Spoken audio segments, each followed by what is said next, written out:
শারীরিক দুর্বলতার কারণে? না, মানুষ অসুস্থ হন তার মানসিকতার কারণে, তার বিবেকের কারণে, তার কর্মের কারণে, তার ক্রোধের কারণে। আর যখন কেউ সুস্থ হন, ঠিক হয়ে যান, তার মানে এটা নয় যে শুধু ওষুধের জন্য তিনি সুস্থ হয়েছেন। না, এটা কারোর তার প্রতি প্রেমের প্রভাব, বিশ্বাসের প্রভাব, সম্বলের প্রভাব। শুধুমাত্র ওষুধ দিয়ে কিছুই হয় না। যদি মনে প্রেম থাকে, বিবেক থাকে, বিশ্বাস থাকে, সম্বল থাকে, তবেই সেই ওষুধ কাজ করতে পারে। তাই মনে রাখবেন, এই জীবন হলো অত্যন্ত ছোট।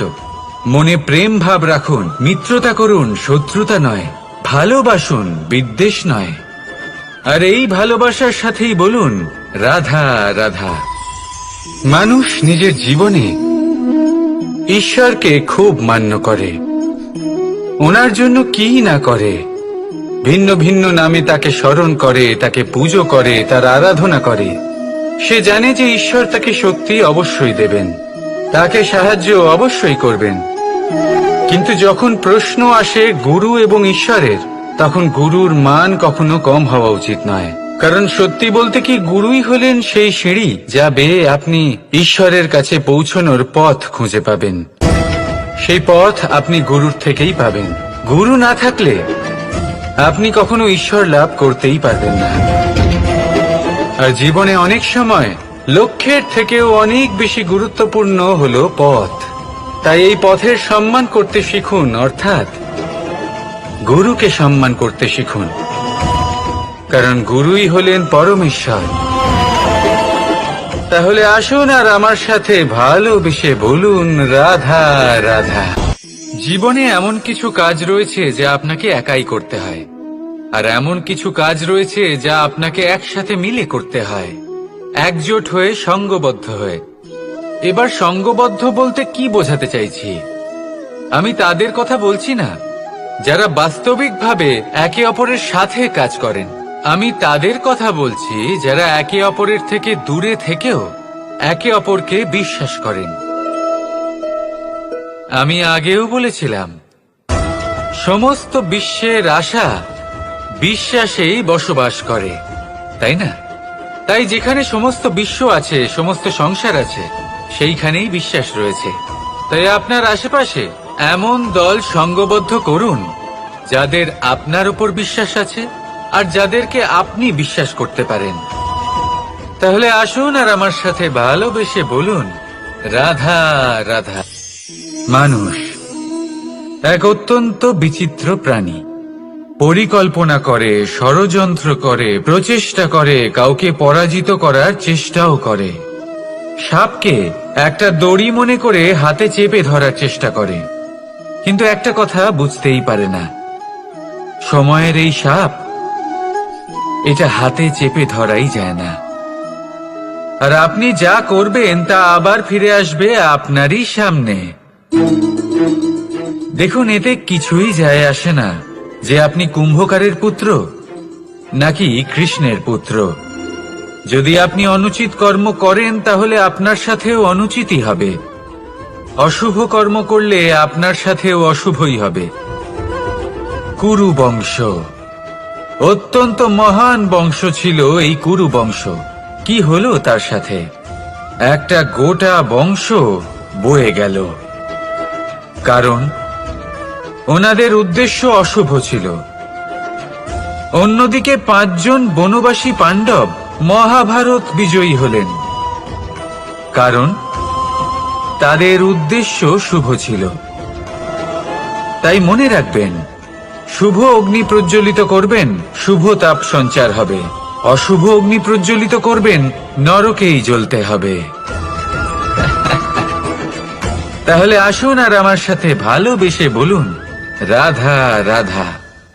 আমরা যে মানুষকে চাই, যাকে আমরা ভালোবাসি, তাকে একটা উপহার অবশ্যই দিতে চাই। এমন এক উপহার যা ওনার ভালো লাগবে, যা শ্রেষ্ঠ হবে, অতি প্রিয় হবে, বহুমূল্য হবে, বা বলতে পারেন মূল্যবান হবে। তাই আমরা কি করি? আমরা বাজারে যাই, তার জন্য স্বর্ণ, আভূষণ, হিরে, মুক্ত এইসব নিয়ে আসে। কিন্তু এটাই কি সর্বশ্রেষ্ঠ উপহার? কখনোই নয়। সর্বশ্রেষ্ঠ উপহার হলো স্বাধীনতা, তাকে নিজের মনের মতো বাঁচার স্বাধীনতা। যদি আপনি কাউকে স্বাধীনতা না দিতে পারেন, তাহলে সে কোথাও না কোথাও বন্দী হয়ে যায়, তার বিকাশ কোথাও না কোথাও আটকে যায়। কিন্তু যদি আপনি কাউকে স্বাধীনতা দিতে পারেন, তাহলে আপনি দেখবেন ও সমস্ত সংসারকে, এই জীবনকে নিজের দৃষ্টিভঙ্গি দিয়ে দেখবে, বুঝবে যে কোনটা হলো উচিত আর কোনটা হলো অনুচিত। আর এটাই হলো সর্বশ্রেষ্ঠ।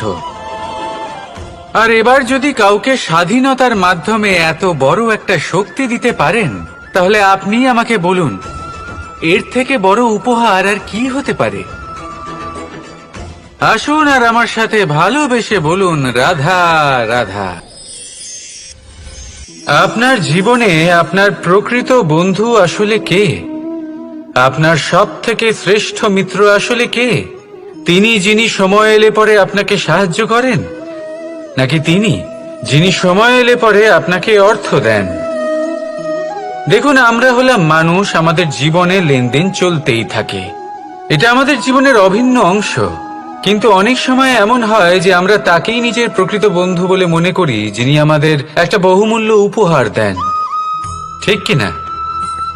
এবার আপনার জীবনে সেই বহুমূল্য উপহার কোনটা, ওই অমূল্য মিত্র আসলে কে, সেই সিদ্ধান্ত হলো আপনার।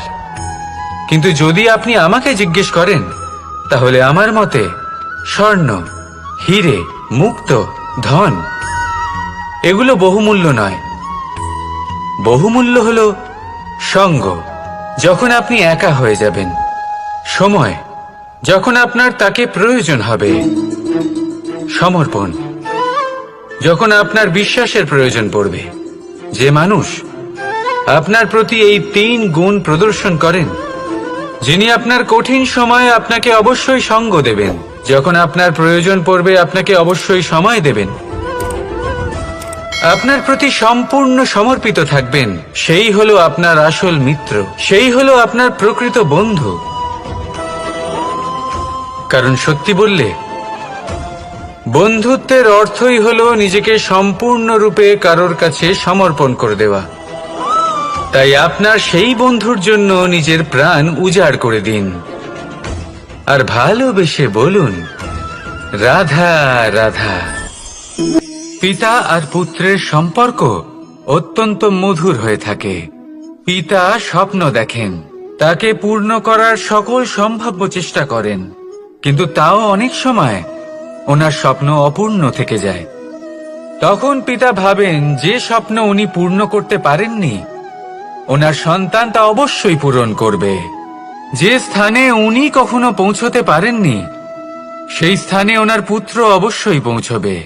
পিতা নিজের সন্তানের ভবিষ্যৎ নিয়ে সেই স্বপ্ন দেখেন, আর যখন সেই সন্তান সামনে এগোতে থাকে, তখন তার দুঃখ হয় না, বরং গর্ব হয়। ওনার ভালো লাগে এটা দেখে যে ওনার সন্তান অনেক উন্নতি করছে। কিন্তু যখন সন্তান নিজের অভিভাবকের শক্তি দেখে, তার যশ দেখে হিংসা করতে থাকে, সমস্যা সেইখানেই শুরু হয়। সেই জন্য সকল সন্তানকে এটা মনে রাখতে হবে, দেখুন, পুত্র হবার সুবাদে, এক সন্তান হবার সুবাদে এটা হলো আপনার অধিকার যে আপনি আপনার পিতার থেকে বেশি উন্নতি করবেন। আপনার পিতাও এটাই চান, কিন্তু সুস্থভাবে এটা করুন। একটা রেখা টেনে নিন, যাতে আপনি তাতে এগোতে পারেন, আর আপনার পিতার তাতে গর্ববোধ হয়, আর সেই বিষয়ে দুঃখ না হয় যে আমার সন্তান আমাকেই ছোট করার চেষ্টা করছে। ইতিহাস সাক্ষী রয়েছে, যে মানুষ অন্য কাউকে ছোট করার চেষ্টা করেছেন, সেই মানুষই ছোট হয়ে গেছেন। আর আমার মনে হয় না আপনি এটা চান, কারণ কোনো একদিন আপনিও কারোর পিতা হবেন। আসুন আমার সাথে ভালোবেসে বলুন, রাধা রাধা। মানুষ তার জীবনে 2 ধরনের পরিস্থিতিকে খুব ভয় পায়। 1, কোনো কারণবশত কারোর সামনে নত হওয়া। 2, কোনো কারণে নিজের চরিত্র থেকে, নিজের মূল্যবোধ থেকে বিচ্যুত হওয়া। এবার কেন হয় এরকম যে কথায় কথায় কারোর সামনে নত হতে হয়? কেন বারংবার নিজের চরিত্র থেকে চ্যুত হতে হয়? এরকম কেন হয়? এটা তখনই হয় যখন আমাদের শিক্ষা এবং মূল্যবোধের অভাব থাকে। যদি মানুষের মধ্যে প্রকৃত শিক্ষা থাকে তাহলে এই সংসারে কোনো সময় এবং কারোর সামনেই নত হওয়ার কোনো প্রয়োজন নেই। যদি মানুষের মধ্যে মূল্যবোধ থাকে তাহলে তাকে নিজের মূল্যবোধ বা চরিত্র থেকে বিচ্যুত হতে হয় না, তা সে যাই হয়ে যাক না কেন। কোনো বালককে যদি জন্ম থেকেই সুশিক্ষার অধিকারী করা হয়, শিক্ষিত করা হয়, মূল্যবোধের অধিকারী করা হয়, তবে সে এই সংসারে এমন কর্ম করবে যাতে সে নিজেকে, নিজের পরিবারকে, সমগ্র সমাজকে গর্বিত করতে পারে।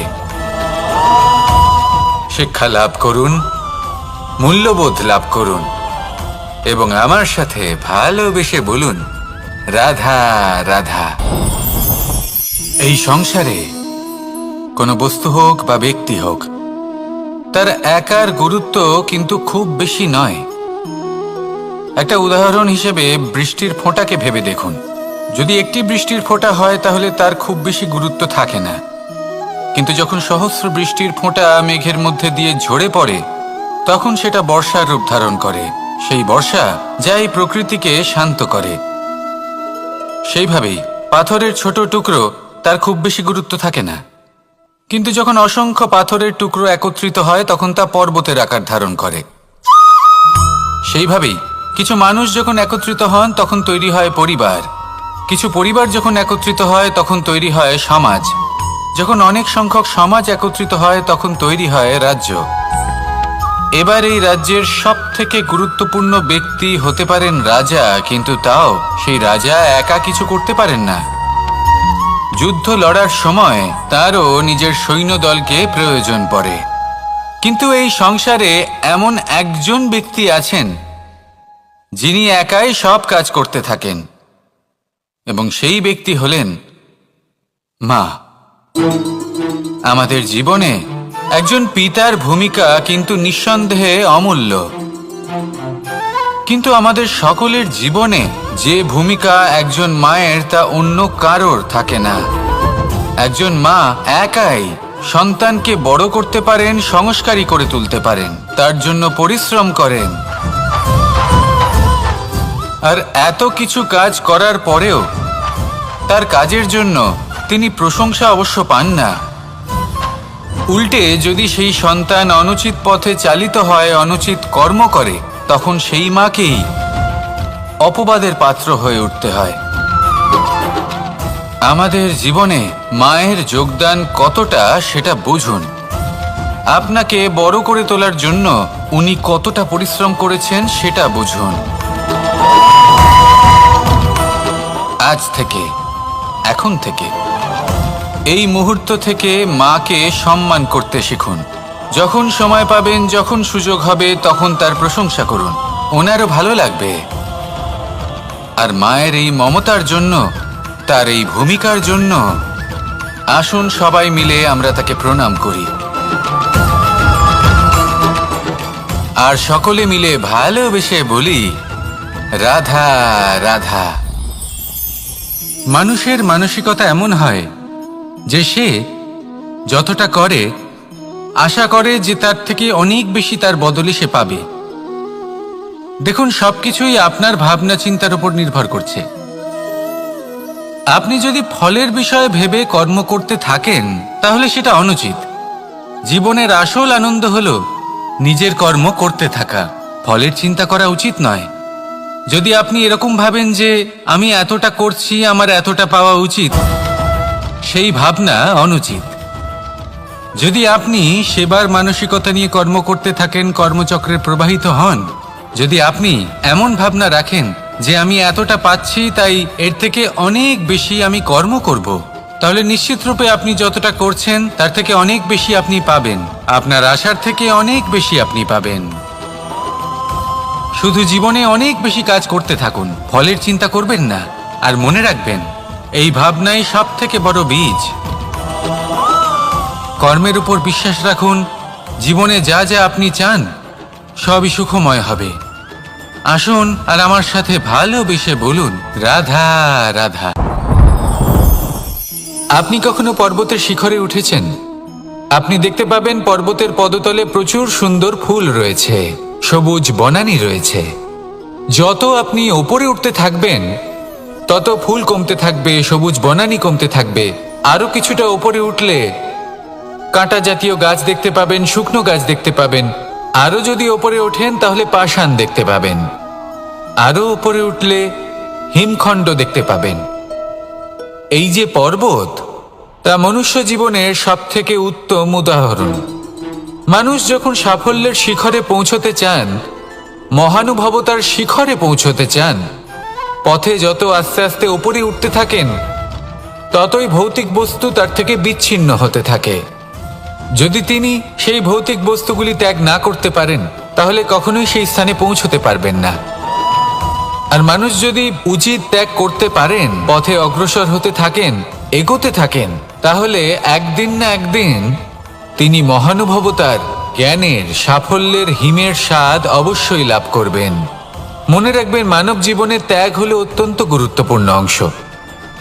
আসুন আমার সাথে ভালোবেসে বলুন, রাধা রাধা। আপনি কখনো কোনো বাজকে নিজের বাসা বানাতে দেখেছেন? এই বাজ যখনই কোনো বাসা বানায় তখন উঁচু গাছের ডালে বা কোনো পর্বতের শিখরে বাসা বানায়, অনেক উচ্চতায়। আর সেখানে তার সন্তানও জন্মগ্রহণ করে। যখন এই সন্তানেরা জন্মায় তখন এই বাজ খুবই ভালোবেসে এবং খুব সাবধানে এদের পালন পোষণ করে। নিজের ঠোঁট দিয়ে তাদের ঠোঁটে খাবার পরিবেশন করে। কিন্তু যেই সেই সন্তানেরা হৃষ্টপুষ্ট হয়ে যায় এবং সেই কথা বাজ নিজে বুঝতে পেরে যায়, সেই বাজ নিজেই সেই বাসা ছিন্ন ভিন্ন করে দেয়। সেই সন্তান যাদের সবেমাত্র ডানা গজিয়েছে, কিভাবে উঠতে হয় তারা জানে না, সেই সন্তানগুলিকে উচ্চতা থেকে ঠেলে দেয়। সেই সন্তান প্রথমে ভয়ভীত হয়ে যায়। তারা সামনে মৃত্যুকে দেখতে পেয়ে ভয়ের কারণে তাদের ডানা ঝাপটাতে থাকে। আর সেই প্রক্রিয়াতেই সেই সন্তানগুলি উড়তে শুরু করে দেয়। এবার এই ঘটনায় আমরা কি শিক্ষা পেতে পারি? এটাই, যদি আপনি মাতা পিতা হন তাহলে নিজের সন্তানকে অবশ্যই স্নেহ করুন, কিন্তু তাদেরকে নিজের আঁচলের তলায় বেঁধে রাখবেন না। যদি আপনি চান আপনার সন্তান জীবনে উন্নতি করুক, তাহলে নিজের মুঠো থেকে তাদের স্বতন্ত্র করে দিন। এই সংসারে সংঘর্ষ করতে দিন। সেই সন্তান নিজেই বুঝতে পারবে যে জন্মের সময় পাওয়া ডানা কি করে ব্যবহার করতে হয়। আর আপনার চোখের সামনে আপনার সন্তান এই আকাশে উড়তে থাকবে। তাহলে আসুন আমার সাথে ভালোবেসে বলুন, রাধা রাধা। এই সংসারে সব থেকে বড় ব্যক্তি কে? আপনি বলবেন, এই কেমন ধরনের প্রশ্ন? কিন্তু এটা হলো সব থেকে উচিত প্রশ্ন। কেউ এর উত্তর দেবে যে সেই মহাপ্রতাপী রাজা, তিনি হলেন সব থেকে বড় ব্যক্তি, সেই বড় রাজনীতিবিদ, তিনিই সব থেকে বড় ব্যক্তি। আমি আপনাকে জানাই যে সংসারের সব থেকে বড় ব্যক্তি হলেন তিনি, যার সাথে দেখা করলে আপনি নিজেকে ছোট মনে করবেন না। কোনো ব্যক্তি যিনি সব থেকে বেশি শক্তিশালী, আপনি যদি তার সামনে যান তাহলে উনি আপনার অন্তরের শক্তিকে বাইরে বের করে আনবে, আপনার অন্তরে লুকিয়ে থাকা শক্তিকে জাগ্রত করতে প্রেরণা প্রদান করবে। তিনি হলেন বড় ব্যক্তি, তিনি হলেন মহান ব্যক্তি। তিনি নন যিনি নিজের বল এবং ঐশ্বর্য দ্বারা আপনাকে তার সামনে ছোট প্রমাণ করবেন। এবং সেই জন্য মহাদেব আমার আরাধ্য হলেন আমার খুব প্রিয়। কারণ রাজা হোক বা ফকির, কেউ যদি ওনার সামনে যান তাহলে সে নিজেকে ছোট মনে করেন না। আপনিও যদি জীবনে অনেক বড় হতে চান তাহলে কাউকে কখনো নিজেকে ছোট মনে করতে দেবেন না।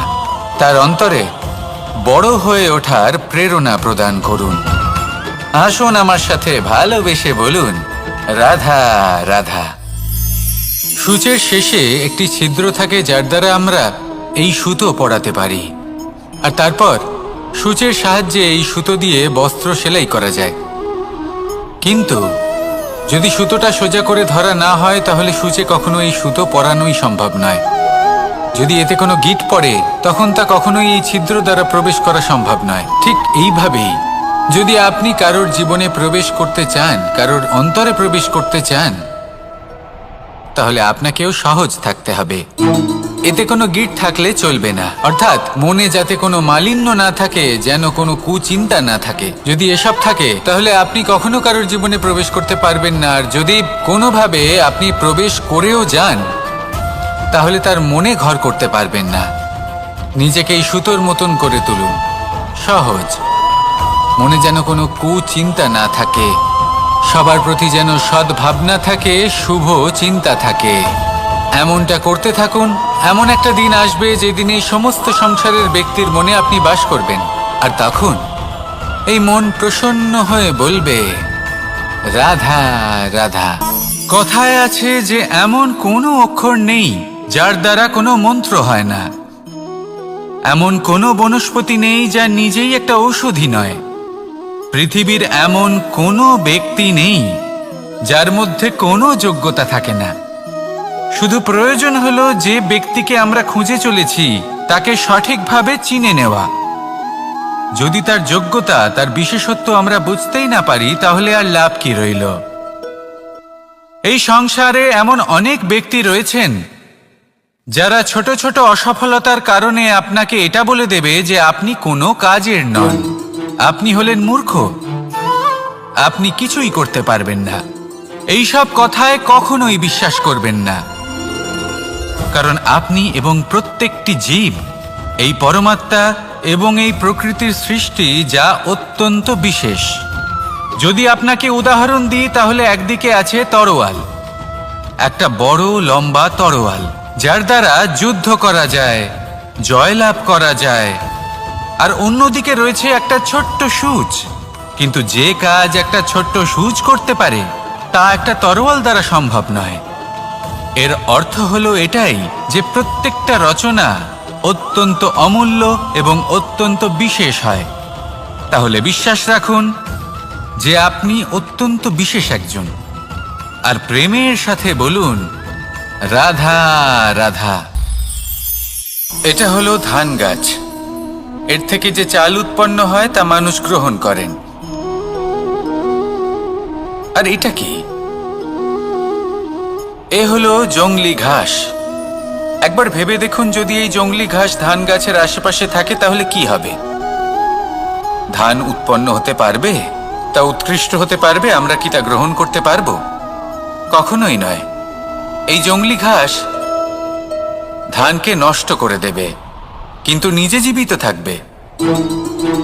এটাই হলো আজকের শিক্ষা। এই সংসারে যদি আপনি নীতির পথে চলতে চান, উচিত কর্ম করতে চান, সংসারকে সেবা করতে চান, তাহলে জংলি ঘাসের মতো ব্যক্তিদের থেকে সবসময় দূরে থাকতে হবে। সেই ব্যক্তি যারা দুর্নীতি এবং মিথ্যা দ্বারা পরিপূর্ণ, যাদের ব্যবহার অশুভ, যাদের অনেক অশুভ গুণ রয়েছে, তারা সঠিক নয়।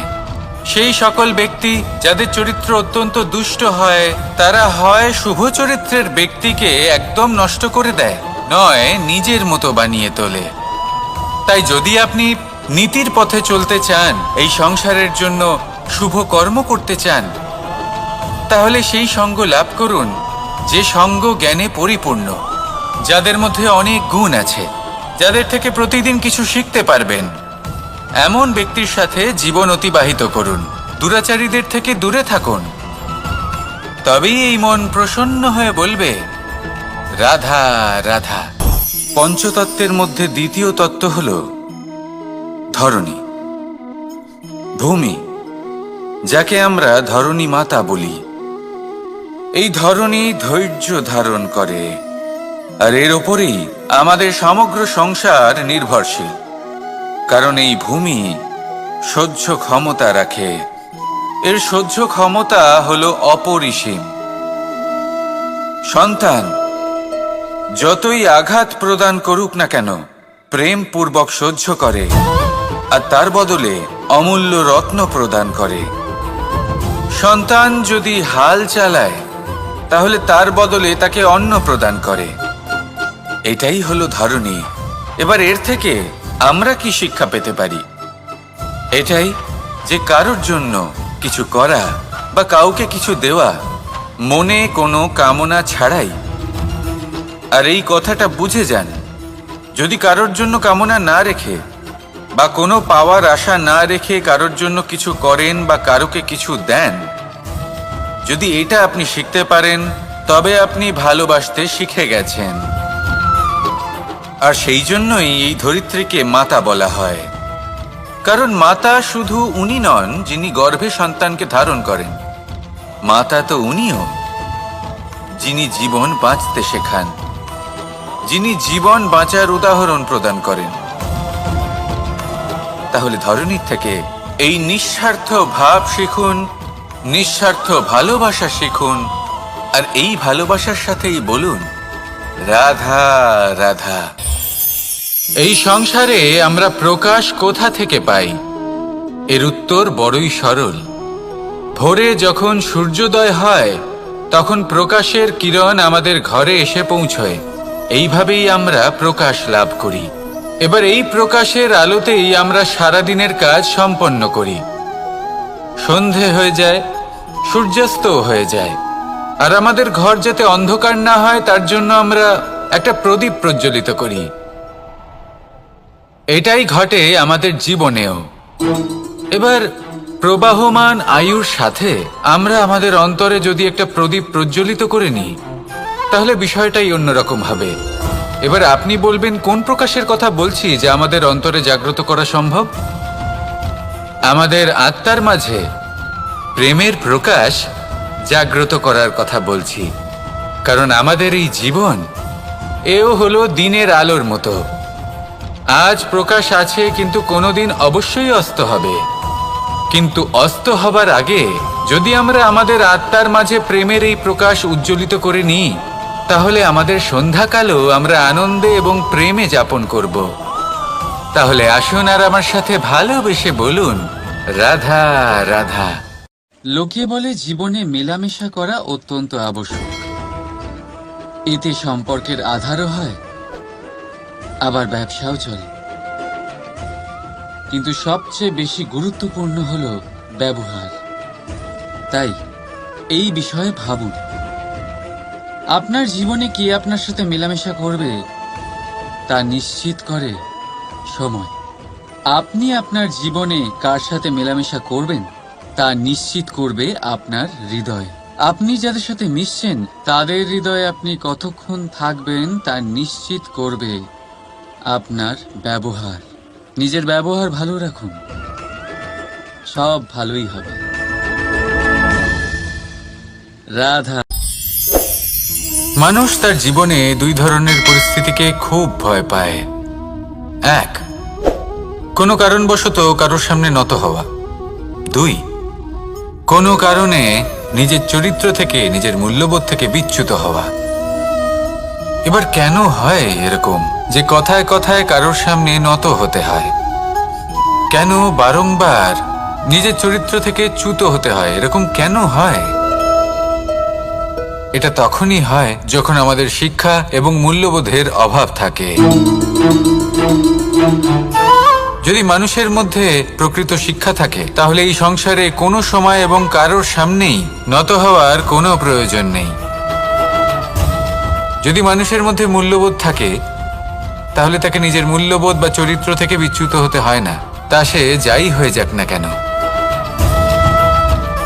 কোনো বালককে যদি জন্ম থেকেই সুশিক্ষার অধিকারী করা হয়, শিক্ষিত করা হয়, মূল্যবোধের অধিকারী করা হয়, তবে সে এই সংসারে এমন কর্ম করবে যাতে সে নিজেকে, নিজের পরিবারকে, সমগ্র সমাজকে গর্বিত করতে পারে। শিক্ষা লাভ করুন, মূল্যবোধ লাভ করুন এবং আমার সাথে ভালোবেসে বলুন রাধা রাধা। এই সংসারে কোনো বস্তু হোক বা ব্যক্তি হোক, তার একার গুরুত্ব কিন্তু খুব বেশি নয়। একটা উদাহরণ হিসেবে বৃষ্টির ফোঁটাকে ভেবে দেখুন। যদি একটি বৃষ্টির ফোঁটা হয় তাহলে তার খুব বেশি গুরুত্ব থাকে না, কিন্তু যখন সহস্র বৃষ্টির ফোঁটা মেঘের মধ্যে দিয়ে ঝরে পড়ে তখন সেটা বর্ষার রূপ ধারণ করে। সেই বর্ষা যা এই প্রকৃতিকে শান্ত করে। সেইভাবেই পাথরের ছোট টুকরো তার খুব বেশি গুরুত্ব থাকে না, কিন্তু যখন অসংখ্য পাথরের টুকরো একত্রিত হয় তখন তা পর্বতের আকার ধারণ করে। সেইভাবেই কিছু মানুষ যখন একত্রিত হন তখন তৈরি হয় পরিবার, কিছু পরিবার যখন একত্রিত হয় তখন তৈরি হয় সমাজ, যখন অনেক সংখ্যক সমাজ একত্রিত হয় তখন তৈরি হয় রাজ্য। এবার এই রাজ্যের সবথেকে গুরুত্বপূর্ণ ব্যক্তি হতে পারেন রাজা, কিন্তু তাও সেই রাজা একা কিছু করতে পারেন না। যুদ্ধ লড়ার সময় তারও নিজের সৈন্যদলকে প্রয়োজন পড়ে। কিন্তু এই সংসারে এমন একজন ব্যক্তি আছেন যিনি একাই সব কাজ করতে থাকেন, এবং সেই ব্যক্তি হলেন মা। আমাদের জীবনে একজন পিতার ভূমিকা কিন্তু নিঃসন্দেহে অমূল্য, কিন্তু আমাদের সকলের জীবনে যে ভূমিকা একজন মায়ের তা অন্য কারোর থাকে না। একজন মা একাই সন্তানকে বড় করতে পারেন, সংস্কারী করে তুলতে পারেন, তার জন্য পরিশ্রম করেন।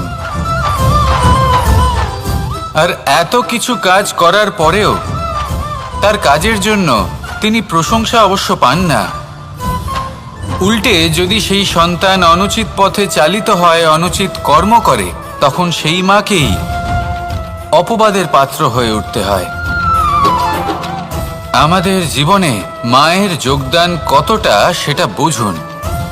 আপনাকে বড় করে তোলার জন্য উনি কতটা পরিশ্রম করেছেন সেটা বুঝুন।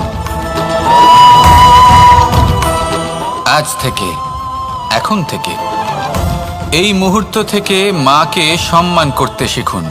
যখন সময় পাবেন, যখন সুযোগ হবে, তখন তার প্রশংসা করুন, ওনারও ভালো লাগবে। আর মায়ের এই মমতার জন্য, তার এই ভূমিকার জন্য আসুন সবাই মিলে আমরা তাকে প্রণাম করি, আর সকলে মিলে ভালোবেসে বলি রাধা রাধা। মানুষের মানসিকতা এমন হয় যে সে যতটা করে আশা করে যে তার থেকে অনেক বেশি তার বদলে সে পাবে। দেখুন, সবকিছুই আপনার ভাবনা চিন্তার উপর নির্ভর করছে। আপনি যদি ফলের বিষয়ে ভেবে কর্ম করতে থাকেন তাহলে সেটা অনুচিত। জীবনের আসল আনন্দ হলো নিজের কর্ম করতে থাকা, ফলের চিন্তা করা উচিত নয়। যদি আপনি এরকম ভাবেন যে আমি এতটা করছি, আমার এতটা পাওয়া উচিত, সেই ভাবনা অনুচিত। যদি আপনি সেবার মানসিকতা নিয়ে কর্ম করতে থাকেন, কর্মচক্রের প্রবাহিত হন, যদি আপনি এমন ভাবনা রাখেন যে আমি এতটা পাচ্ছি তাই এর থেকে অনেক বেশি আমি কর্ম করব, তাহলে নিশ্চিত রূপে আপনি যতটা করছেন তার থেকে অনেক বেশি আপনি পাবেন, আপনার আশার থেকে অনেক বেশি আপনি পাবেন। শুধু জীবনে অনেক বেশি কাজ করতে থাকুন, ফলের চিন্তা করবেন না। আর মনে রাখবেন, এই ভাবনাই সব থেকে বড় বীজ। কর্মের উপর বিশ্বাস রাখুন, জীবনে যা যা আপনি চান সবই সুখময় হবে। আসুন আর আমার সাথে ভালোবেসে বলুন রাধা রাধা। আপনি কখনো পর্বতের শিখরে উঠেছেন? আপনি দেখতে পাবেন পর্বতের পদতলে প্রচুর সুন্দর ফুল রয়েছে, সবুজ বনানী রয়েছে। যত আপনি ওপরে উঠতে থাকবেন তত ফুল কমতে থাকবে, সবুজ বনানী কমতে থাকবে। আরো কিছুটা ওপরে উঠলে কাঁটা জাতীয় গাছ দেখতে পাবেন, শুকনো গাছ দেখতে পাবেন। আরো যদি ওপরে ওঠেন তাহলে পাষাণ দেখতে পাবেন। আরো উপরে উঠলে হিমখণ্ড দেখতে পাবেন। এই যে পর্বত, তা মনুষ্য জীবনের সব থেকে উত্তম উদাহরণ। মানুষ যখন সাফল্যের শিখরে পৌঁছতে চান, মহানুভবতার শিখরে পৌঁছতে চান, পথে যত আস্তে আস্তে উপরে উঠতে থাকেন ততই ভৌতিক বস্তু তার থেকে বিচ্ছিন্ন হতে থাকে। যদি তিনি সেই ভৌতিক বস্তুগুলি ত্যাগ না করতে পারেন তাহলে কখনোই সেই স্থানে পৌঁছতে পারবেন না। আর মানুষ যদি উচিত ত্যাগ করতে পারেন, পথে অগ্রসর হতে থাকেন, এগোতে থাকেন, তাহলে একদিন না একদিন তিনি মহানুভবতার, জ্ঞানের, সাফল্যের হিমের স্বাদ অবশ্যই লাভ করবেন। মনে রাখবেন, মানব জীবনে ত্যাগ হলো অত্যন্ত গুরুত্বপূর্ণ অংশ। আসুন আমার সাথে ভালোবেসে বলুন, রাধা রাধা। আপনি কখনো কোনো বাজকে নিজের বাসা বানাতে দেখেছেন? এই বাজ যখনই কোনো বাসা বানায় তখন উঁচু গাছের ডালে বা কোনো পর্বতের শিখরে বাসা বানায়, অনেক উচ্চতায়। আর সেখানে তার সন্তানও জন্মগ্রহণ করে। যখন এই সন্তানেরা জন্মায় তখন এই বাজ খুবই ভালোবেসে এবং খুব সাবধানে এদের পালন পোষণ করে। নিজের ঠোঁট দিয়ে তাদের ঠোঁটে খাবার পরিবেশন করে। কিন্তু যেই সেই সন্তানেরা হৃষ্টপুষ্ট হয়ে যায় এবং সেই কথা বাজ নিজে বুঝতে পেরে যায়, সেই বাজ নিজেই সেই বাসা ছিন্ন ভিন্ন করে দেয়। সেই সন্তান যাদের সবেমাত্র ডানা গজিয়েছে, কিভাবে উড়তে হয় তারা জানে না, সেই সন্তানগুলিকে উচ্চতা থেকে ঠেলে দেয়। সেই সন্তান প্রথমে ভয়ভীত হয়ে যায়। তারা সামনে মৃত্যুকে দেখতে পেয়ে ভয়ের কারণে তাদের ডানা ঝাপটাতে থাকে। আর সেই প্রক্রিয়াতেই সেই সন্তানগুলি উড়তে শুরু করে দেয়। এবার এই ঘটনায় আমরা কি শিক্ষা পেতে পারি? এটাই, যদি আপনি মাতা পিতা হন তাহলে নিজের সন্তানকে অবশ্যই স্নেহ করুন, কিন্তু তাদেরকে নিজের আঁচলের তলায় বেঁধে রাখবেন না। যদি আপনি চান আপনার সন্তান জীবনে উন্নতি করুক, তাহলে নিজের মুঠো থেকে তাদের স্বতন্ত্র করে দিন। এই সংসারে সংঘর্ষ করতে দিন। সেই সন্তান নিজেই বুঝতে পারবে যে জন্মের সময় পাওয়া ডানা কি করে ব্যবহার করতে হয়। আর আপনার চোখের সামনে আপনার সন্তান এই আকাশে উড়তে থাকবে। তাহলে আসুন আমার সাথে ভালোবেসে বলুন, রাধা রাধা। এই সংসারে সব থেকে বড় ব্যক্তি কে? আপনি বলবেন, এই কেমন ধরনের প্রশ্ন? কিন্তু এটা হলো সব থেকে উচিত প্রশ্ন। কেউ এর উত্তর দেবে যে সেই মহাপ্রতাপী রাজা, তিনি হলেন সব থেকে বড় ব্যক্তি। সেই বড় রাজনীতিবিদ, তিনিই সব থেকে বড় ব্যক্তি। আমি আপনাকে জানাই যে সংসারের সব থেকে বড় ব্যক্তি হলেন তিনি, যার সাথে দেখা করলে আপনি নিজেকে ছোট মনে করবেন না। কোনো ব্যক্তি যিনি সব থেকে বেশি শক্তিশালী, আপনি যদি তার সামনে যান তাহলে উনি আপনার অন্তরের শক্তিকে বাইরে বের করে আনবে। আপনার অন্তরের লুকিয়ে থাকা শক্তিকে জাগ্রত করতে প্রেরণা প্রদান করবে। তিনি হলেন বড় ব্যক্তি, তিনি হলেন মহান ব্যক্তি। তিনি নন যিনি নিজের বল এবং ঐশ্বর্য দ্বারা আপনাকে তার সামনে ছোট প্রমাণ করবেন। এবং সেই জন্য মহাদেব আমার আরাধ্য হলেন আমার খুব প্রিয়। কারণ রাজা হোক বা ফকির, কেউ যদি ওনার সামনে যান তাহলে সে নিজেকে ছোট মনে করেন না। আপনিও যদি জীবনে অনেক বড় হতে চান তাহলে কাউকে কখনো নিজেকে ছোট মনে করতে দেবেন না। তার অন্তরে বড় হয়ে ওঠার প্রেরণা প্রদান করুন। আসুন আমার সাথে ভালোবেসে বলুন, রাধা রাধা। সূচের শেষে একটি ছিদ্র থাকে যার দ্বারা আমরা এই সুতো পরাতে পারি। আর তারপর সূচের সাহায্যে এই সুতো দিয়ে বস্ত্র সেলাই করা যায়। কিন্তু যদি সুতোটা সোজা করে ধরা না হয় তাহলে সূচে কখনো এই সুতো পরানোই সম্ভব নয়। যদি এতে কোনো গিঁট পড়ে তখন তা কখনোই এই ছিদ্র দ্বারা প্রবেশ করা সম্ভব নয়। ঠিক এইভাবেই যদি আপনি কারোর জীবনে প্রবেশ করতে চান, কারোর অন্তরে প্রবেশ করতে চান, তাহলে আপনাকেও সহজ থাকতে হবে। এতে কোনো গিঁট থাকলে চলবে না, অর্থাৎ মনে যাতে কোনো মালিন্য না থাকে, যেন কোনো কুচিন্তা না থাকে। যদি এসব থাকে তাহলে আপনি কখনো কারোর জীবনে প্রবেশ করতে পারবেন না। আর যদি কোনোভাবে আপনি প্রবেশ করেও যান তাহলে তার মনে ঘর করতে পারবেন না। নিজেকে এই সুতোর মতন করে তুলুন, সহজ। মনে যেন কোনো কুচিন্তা না থাকে, সবার প্রতি যেন সদ্ভাবনা থাকে, শুভ চিন্তা থাকে। এমনটা করতে থাকুন। এমন একটা দিন আসবে যেদিন এই সমস্ত সংসারের ব্যক্তির মনে আপনি বাস করবেন। আর তখন এই মন প্রসন্ন হয়ে বলবে, রাধা রাধা। কথায় আছে যে এমন কোনো অক্ষর নেই যার দ্বারা কোনো মন্ত্র হয় না। এমন কোনো বনস্পতি নেই যা নিজেই একটা ঔষধি নয়। পৃথিবীর এমন কোনো ব্যক্তি নেই যার মধ্যে কোনো যোগ্যতা থাকে না। শুধু প্রয়োজন হলো যে ব্যক্তিকে আমরা খুঁজে চলেছি তাকে সঠিকভাবে চিনে নেওয়া। যদি তার যোগ্যতা, তার বিশেষত্ব আমরা বুঝতেই না পারি, তাহলে আর লাভ কি রইল? এই সংসারে এমন অনেক ব্যক্তি রয়েছেন যারা ছোট ছোট অসফলতার কারণে আপনাকে এটা বলে দেবে যে আপনি কোনো কাজের নন, আপনি হলেন মূর্খ, আপনি কিছুই করতে পারবেন না।